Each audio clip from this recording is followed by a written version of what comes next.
Hi students. ഞാൻ കഴിഞ്ഞിടയ്ക്ക് ഞാനൊരു 2 പിള്ളേരുമായിട്ട് സംസാരിച്ചപ്പോഴത്തേക്ക് അവരുടെ കയ്യിന്ന് കിട്ടിയ ഒരു സാധനമാണിത്.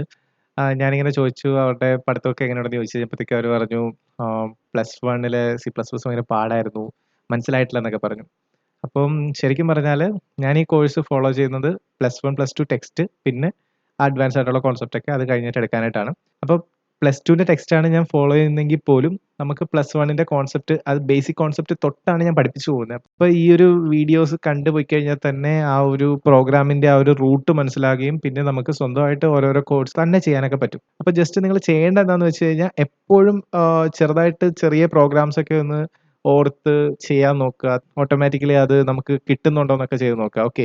ജസ്റ്റ് ഇപ്പോൾ നമ്മൾ ബേസിക് പ്രോഗ്രാംസ് ഒക്കെയാണ് പഠിക്കുന്നത്. അപ്പോൾ ബേസിക് ആയിട്ടുള്ള നമുക്ക് ഇപ്പോൾ പഠിക്കാത്ത കുറേ കാര്യങ്ങളൊക്കെ കാണും. ഇപ്പോൾ perimeter and area of rectangle നമ്മൾ പഠിച്ചു. ഇനി നമ്മൾ പഠിക്കാൻ പോകുന്നത് സ്ക്വയറിന്റെയാണ്. അപ്പോൾ ഈ റെക്ടാംഗിളിൽ നിന്ന് തന്നെ ഒരു മോഡിഫിക്കേഷൻ ചെയ്ത് അല്ലെങ്കിൽ ചെറിയൊരു ഓൾട്ടറേഷൻ ചെയ്താണ് നമ്മൾ ഈ സ്ക്വയറിന്റെ ഏരിയ പെരിമീറ്റർ കണ്ടുപിടിക്കുന്നത്. അതുപോലെ തന്നെ നമുക്ക് നമ്മൾ മാത്തമാറ്റിക്കലായിട്ട് നമ്മൾ പണ്ട് പഠിച്ചിട്ടുള്ള എല്ലാ കാര്യങ്ങളും നമുക്ക് പ്രോഗ്രാമിലൂടെ ചെയ്യാൻ പറ്റും. അങ്ങനെയുള്ള കാര്യങ്ങളൊക്കെ സ്വന്തമായിട്ടൊന്ന് ഇൻവെസ്റ്റിഗേറ്റ് ചെയ്യുക, ലൈക്ക് ചെയ്യാൻ നോക്കുക. ഓക്കെ.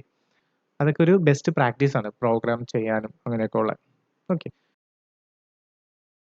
സോ നമ്മുടെ ഈ ഒരു പ്രോഗ്രാം നമുക്ക് മോഡിഫൈ ചെയ്ത് നമ്മുടെ ക്ലാസ് തുടങ്ങാം. അപ്പോൾ മോഡിഫൈ ചെയ്യുന്നതിന് മുമ്പ് തന്നെ നമുക്ക് ആദ്യമേ പ്രോഗ്രാം ഒന്ന് അനലൈസ് ചെയ്യാം. നോക്കിയേ, 6th ലൈൻ കണ്ടോ? ഫ്ലോട്ട് നമ്മൾ ഇനിഷ്യലൈസ് ചെയ്തേക്കുന്ന ലൈനാണ്. ഫ്ലോട്ട് എന്ന് പറയുന്നത് ലെങ്ത്, ബ്രെഡ്ത്ത്, ഏരിയ, പെരിമീറ്റർ അല്ലേ? LB AP അങ്ങനെയാണ് നമ്മൾ ഇട്ടേക്കുന്നത്. അപ്പോൾ സ്ക്വയറിനകത്ത് നമുക്ക് ലെങ്ത്തും ബ്രെഡ്ത്തും വേണം. കാരണം റെക്റ്റാങ്കിൾ ആണെങ്കിലല്ലേ നമ്മൾ ലെങ്ത്, ബ്രെഡ്ത്ത് ഫോർമുല എന്തുവാ? L/B അല്ലേ? പക്ഷേ സ്ക്വയറിൽ അങ്ങനത്തെ ഒരു ഫോർമുല ഇല്ല. നമുക്ക് എന്തുവാ ഫോർമുല ഉള്ളത്? ഡയറക്റ്റ് S/S ആണല്ലേ? എസും എസും സെയിം ആണ്. സോ ഒറ്റ എസ് മതി. എല്ലും ബിയും നമുക്ക് വേണ്ട. അപ്പോൾ നമുക്ക് ആ ഒരു ഫ്ലോട്ടിന്റെ ലൈൻ തന്നെ ഒന്ന് മോഡിഫൈ ചെയ്യാൻ നേരത്ത് നമുക്ക് എന്ത് കിട്ടും? എസ്. അപ്പോൾ ഫ്ലോട്ട് എസ്, AP അത് രണ്ടും വേണം അല്ലേ? സോ ഇങ്ങനെ നമുക്ക് ചെറിയൊരു മോഡിഫിക്കേഷൻ നടത്തിയാൽ മതി അല്ലേ? ഇനി അടുത്ത ലൈൻ നോക്കി. സി ഔട്ടിനകത്ത് നമ്മൾ ചോദിക്കുവാണ്. So enter length and breadth of rectangle ആണ്. നമുക്ക് എന്തോ മോഡിഫൈ ചെയ്യണ്ടേ? നമുക്ക് സൈഡ്സ് മാത്രം മതി. അപ്പോൾ ഒരു സൈഡ് കിട്ടിയാൽ പോരെ? So enter the side of the square. അപ്പോൾ സ്ക്വയറിന്റെ സൈഡ് മാത്രം ചോദിച്ചാൽ മതി. അല്ലെങ്കിൽ എൻറ്റർ ദ സൈഡ് എന്ന് മാത്രം ചോദിച്ചാലും മതി. ഓക്കെ. അത്തരം ചോദിച്ച് നമ്മൾ അതുപോലെ തന്നെ സെമിക്കോളൻ ഇട്ട് എൻഡ് ചെയ്തതിന് ശേഷം അടുത്ത ലൈനിൽ വന്ന് നോക്കിയേ. 8ാമത്തെ ലൈനിൽ നമ്മൾ എന്താ ചോദിക്കുന്നത്? C in. അപ്പോൾ നമ്മൾ അകത്തേക്ക് സ്റ്റോർ ചെയ്യുവാണ്. നമ്മൾ 7th പോയിന്റിൽ നമ്മൾ യൂസറിന്റെ അടുത്ത് ചോദിക്കുവാണ് സൈഡ് താ. ഇപ്പോൾ യൂസർ സൈഡ് അടിച്ചു തന്നു. അപ്പോൾ നമ്മൾ എന്ത് ചെയ്യണം? ഇനി ആ സൈഡ് നമ്മൾ സ്റ്റോർ ചെയ്യണം അല്ലേ? അപ്പോൾ അതിന് വേണ്ടിയിട്ട് ഈ 8th പോയിന്റിൽ വന്നിട്ട് എന്ത് ചെയ്യുക? സി ഇൻ എന്നിട്ടിട്ട് നമ്മൾ എല്ലും ബിയും കളഞ്ഞിട്ട് അവിടെ എസ് മാത്രം ഇട്ട് കൊടുത്താൽ മതി. അപ്പോൾ എസ് ഇട്ട് കൊടുത്തു കഴിഞ്ഞാൽ സൈഡ് ഇവിടെ അടിക്കുന്ന സൈഡ് ഇവിടെ വന്ന് സ്റ്റോർ ആവും. ഓക്കെ. അടുത്ത ലൈനിൽ നമ്മൾ ഫോർമുല എഴുതേണ്ട ലൈനാണ്. അപ്പോൾ നമുക്ക് ഈ ലൈൻസിനൊക്കെ ഇങ്ങനെ പറയാം. ഫസ്റ്റ് ലൈൻ ഡിക്ലറേഷൻ ആണ്. സെക്കൻഡ് ചെയ്യേണ്ടത് ആസ്കിങ് ആണ്, ചോദിക്കുക എന്തുവാണ് സ്ക്വയറിന്റെ സംഭവം എന്തൊക്കെയാണ്. ഓക്കെ. തേർഡ് ലൈനകത്ത് നമ്മൾ സ്റ്റോർ ചെയ്യുക. ഓക്കെ. ഫോർത്ത് ലൈനകത്ത് നമ്മുടെ ഇക്വേഷൻ ആണ്. സോ നമ്മുടെ ഇക്വേഷൻ എന്തുവാ? ഏരിയയുടെ ഇക്വേഷൻ എന്തുവാ? Area of a square is equal to side into side ആണ് അല്ലേ? അപ്പോൾ area equal to A equal to S into star into S എന്നിട്ട് കൊടുക്കാം. ഓക്കെ. അതുപോലെ തന്നെ പെരിമീറ്ററിന്റെ ഫോർമുല എന്തുവാ? P equal to 4 into S ആണ്. Okay. So 4 into S semicolon. അപ്പോൾ ഇത്ര ഇട്ട് കഴിഞ്ഞാൽ നമുക്ക് 2 ഫോർമുലാസ് ആയി. അത് കഴിഞ്ഞിട്ട് നമ്മൾ ഔട്ട്പുട്ട് ആണ്. ഓക്കെ. സോ ഔട്ട്പുട്ട് കൊടുക്കുക. സോ അത് സി ഔട്ട് നമുക്ക് ഏരിയ എന്ന് പറഞ്ഞതെല്ലാം കറക്റ്റ് ആണ്. നമുക്ക് ഏരിയയ്ക്ക് A തന്നെയാണ് വരുന്നത്. അപ്പോൾ അതൊന്നും ചെയ്യേണ്ട ആവശ്യമില്ല. ഇത്രയും ചെയ്ത് കഴിഞ്ഞാൽ തന്നെ നമുക്ക് ഏരിയ ഓഫ് എ സ്ക്വയർ കിട്ടും. സോ നമ്മുടെ ഈ പ്രോഗ്രാം നമ്മൾ ഫോളോ ചെയ്യുമ്പോഴത്തേക്ക് നമ്മൾ ശ്രദ്ധിക്കേണ്ട ഇത്രയും കാര്യങ്ങളേ ഉള്ളൂ. ഈ സ്റ്റെപ്പ് എപ്പോഴും നമുക്ക് ഇങ്ങനെ ഒന്ന് മനസ്സിൽ കൂട്ടി വെക്കാം. പ്രത്യേകിച്ചും ഈ മാത്തമാറ്റിക്കൽ ഫോർമുലാസ് ഒക്കെ ചെയ്യുമ്പോഴത്തേക്കും. ഓക്കെ. ഫസ്റ്റ് വൺ ഡിക്ലറേഷൻ, പിന്നെ ആസ്കിങ്, പിന്നെ സ്റ്റോറിങ്, പിന്നെ ഇക്വേഷൻ, പിന്നെ ഔട്ട്പുട്ട്.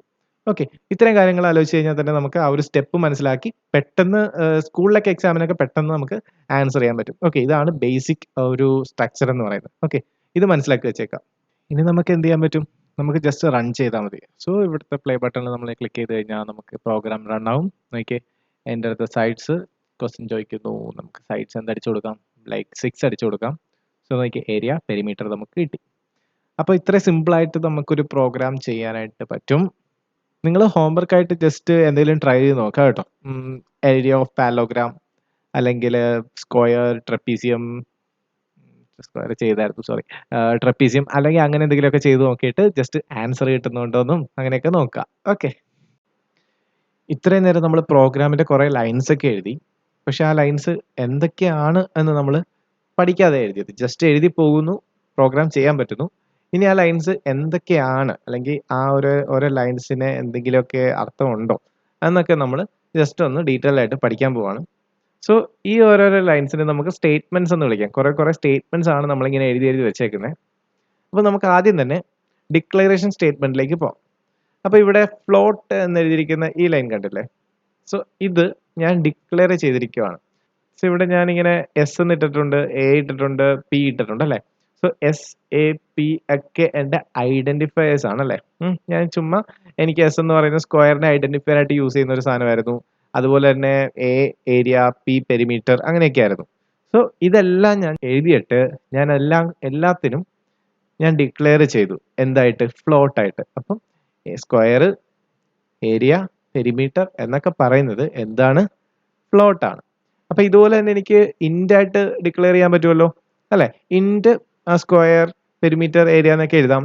അതുപോലെ തന്നെ ടൈപ്പ് മോഡിഫയേഴ്സ് യൂസ് ചെയ്തിട്ടും എനിക്ക് ജസ്റ്റ് ഇങ്ങനെയൊക്കെ എഴുതാൻ പറ്റും. ടൈപ്പ് മോഡിഫയേഴ്സ് എന്ന് വെച്ചാൽ മറ്റേ സൈൻഡ് ഇൻ എന്നൊക്കെ നമുക്ക് യൂസ് ചെയ്യാൻ പറ്റും. സൈൻഡ് ഇന്റ്, സൈൻഡ് ഫ്ലോട്ട് എന്നൊക്കെ പറഞ്ഞ് നമുക്ക് യൂസ് ചെയ്ത് നമുക്ക് ടൈപ്പ് മോഡിഫയേഴ്സും യൂസ് ചെയ്തിട്ട് ഡിക്ലെയർ ചെയ്യാൻ പറ്റും.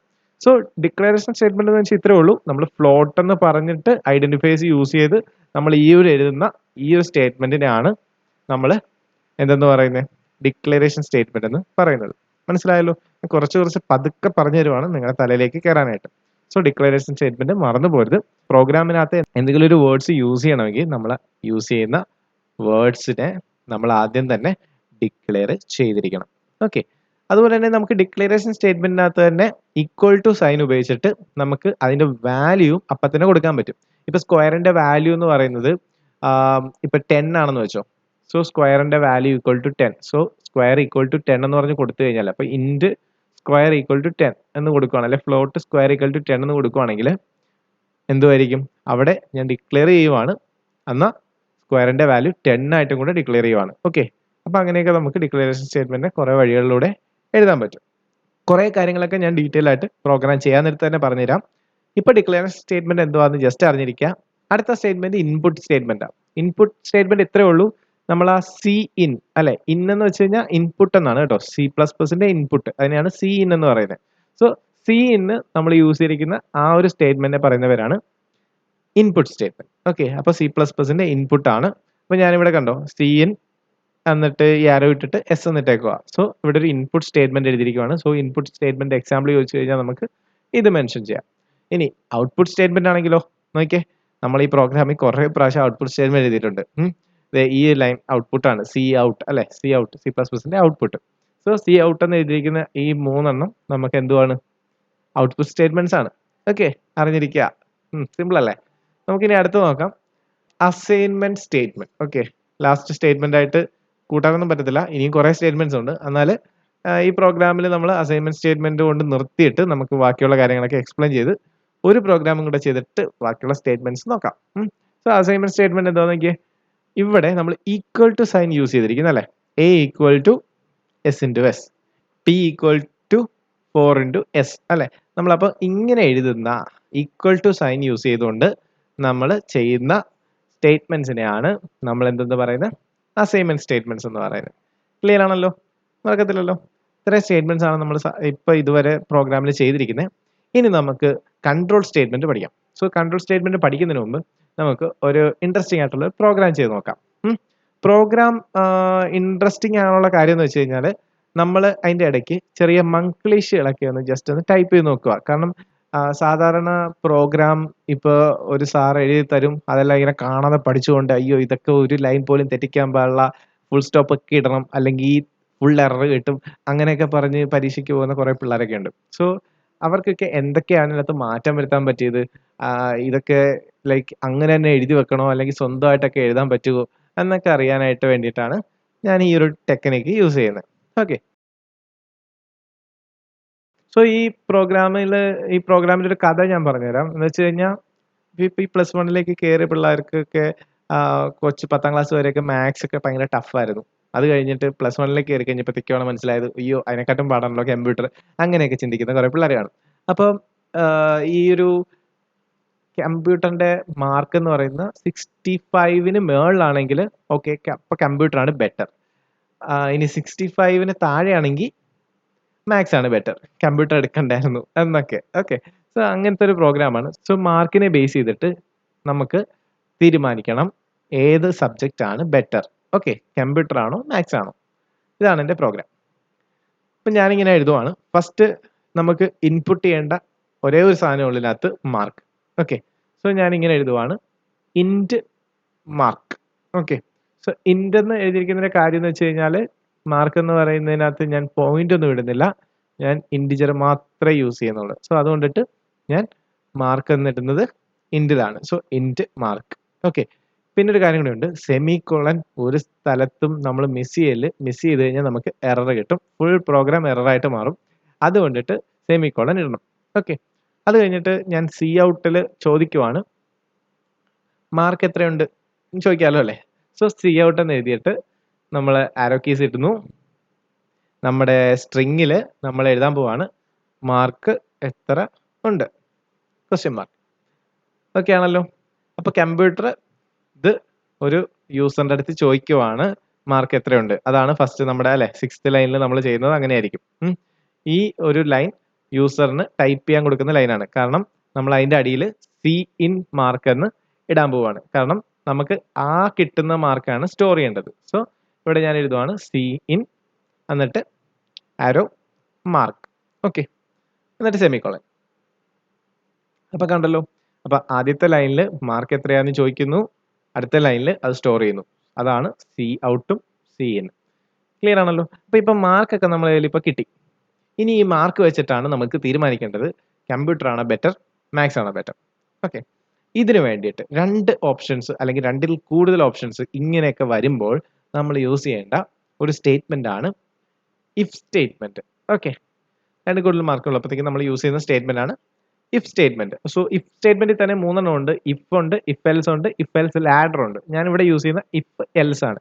സോ ഇഫ് മാർക്ക് ഇത്ര ഉണ്ടെങ്കിൽ ഒരു കേസാണ്. ഒരു കേസിൽ സോ ഇഫ് എൻ്റെ മാർക്ക് എന്ന് പറയുന്നത് 65 മാർക്കിൽ കൂടുതലാണെങ്കിൽ എനിക്ക് കമ്പ്യൂട്ടർ ആണ് ബെറ്റർ, 65 മാർക്കിൽ കുറവാണെങ്കിൽ എനിക്ക് മാത്സ് ആണ് ബെറ്റർ. അപ്പോൾ ഒരു എൽസ് കണ്ടീഷൻ ഉണ്ടല്ലേ, അല്ലെങ്കിൽ എനിക്ക് മാത്സ് ആണ് ബെറ്റർ. സോ അതുകൊണ്ടിട്ട് ഞാൻ ഇഫും എൽസും എടുക്കുവാണ്.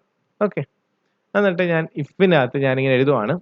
ഇഫ് എന്ന് എഴുതിയിട്ട് ഞാൻ ഈ ബ്രാക്കറ്റ് ഇങ്ങനെ തുറന്നിട്ട് അതിനകത്താണ് ഞാൻ കണ്ടീഷൻ എഴുതുന്നത്. സോ ഇഫ് എന്ന് എഴുതിയിട്ട് ബ്രാക്കറ്റ് തുറക്കുമ്പോഴത്തേക്കും അതിൻ്റെ അകത്ത് ഞാൻ കണ്ടീഷൻ എഴുതണ്ടേ. ഓക്കെ, സോ കണ്ടീഷൻ എഴുതുവാണ് മാർക്ക് എന്ന് പറയുന്നത് മാർക്ക് ഗ്രേറ്റർ ദാൻ 65.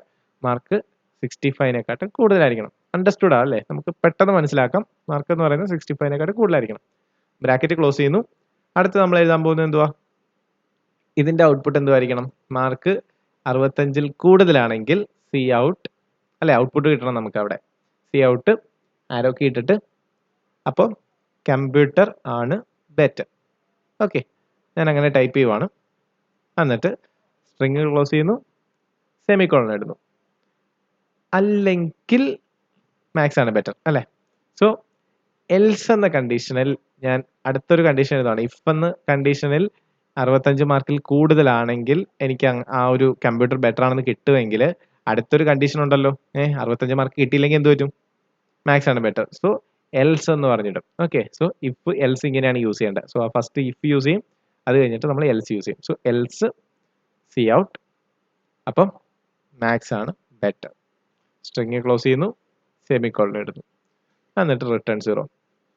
എന്നിട്ട് നമ്മളതൊന്ന് റൺ ചെയ്ത് നോക്കിയാലോ. നോക്കിയേ, ഇപ്പം എൻ്റെ മാർക്ക് എത്രയുണ്ട്, ഒരു 46 ആണെങ്കിൽ എന്തുവാണ് ബെറ്റർ? ഓക്കെ, മാത്സ് ആണ് ബെറ്റർ. അല്ലെങ്കിൽ ഒരു 75 മാർക്കിനുണ്ടെങ്കിൽ ഏതാണ് ബെറ്റർ? യാ, അപ്പോൾ കമ്പ്യൂട്ടറാണ് ബെറ്റർ. അപ്പോൾ നമുക്ക് കറക്റ്റ് ആയിട്ടുള്ള ഔട്ട്പുട്ട് കിട്ടി. അപ്പോൾ ഇവിടെ നമ്മൾ ശ്രദ്ധിക്കേണ്ട ഒരു കാര്യമുണ്ട്, നിങ്ങൾ ശ്രദ്ധിച്ചോ എന്ന് എനിക്കറിയത്തില്ല. ഇഫ് എന്ന് പറഞ്ഞ സ്റ്റേറ്റ്മെന്റ് നമ്മൾ കഴിഞ്ഞു, ആ ബ്രാക്കറ്റൊക്കെ ക്ലോസ് ചെയ്ത് കഴിഞ്ഞിട്ട് നമ്മൾ സെമിക്കോളൻ ഇട്ടില്ല, കണ്ടായിരുന്നു? അതെന്താ ഇടാഞ്ഞത്? കാരണം നമ്മൾ അത് കഴിഞ്ഞിട്ട് അടുത്ത ലൈനിൽ ഇഫിന്റെ കണ്ടിന്യൂവേഷൻ എഴുതുന്നുണ്ട്. സി ഔട്ടിൽ ഇഫിന്റെ സ്റ്റേറ്റ്മെന്റ് എക്സിക്യൂട്ട് ആയതിനു ശേഷം അടുത്ത ലൈനിൽ അത് ഇമ്പോർട്ടൻ്റ് ആണ്, ആ ഇഫിന്റെ കണ്ടിന്യൂവേഷൻ ആണത്. അതുകൊണ്ടിട്ടാണ് നമ്മൾ സെക്കൻഡ് ലൈനിലാണ് അത് എഴുതിയെങ്കിൽ പോലും ഇഫിന്റെ കണ്ടിന്യൂവേഷൻ ആണ്. അതുപോലെ തന്നെ എൽസിനും സെയിം അല്ലേ, നമ്മൾ സെമിക്കോളൻ ഇട്ടില്ല, എൽസിന് സെമിക്കോളൻ ഇടാതെ എൽസ് കഴിഞ്ഞിട്ട് വരുന്ന സ്റ്റേറ്റ്മെന്റ് കഴിഞ്ഞിട്ടാണ് നമ്മൾ സെമിക്കോളൻ ഇടുന്നത്. അതിന്റെ കാരണം എന്ന് വെച്ച് കഴിഞ്ഞാൽ അത് ഇങ്ങനെ അതിന്റെ വാക്യമായിട്ട് വരുന്നതാണ്. ഓക്കെ. സോ നമ്മൾ ശ്രദ്ധിക്കേണ്ട കാര്യമാണ്. ചിലപ്പോൾ ചില പിള്ളേർ ഇഫിന്റെ അവിടെയും സെമിക്കോളൻ ഇട്ട് വെക്കാം, എറർ കിട്ടും. അതുകൊണ്ട് നൈസായിട്ട് അത് മാറ്റി വെക്കുക. ഓക്കെ.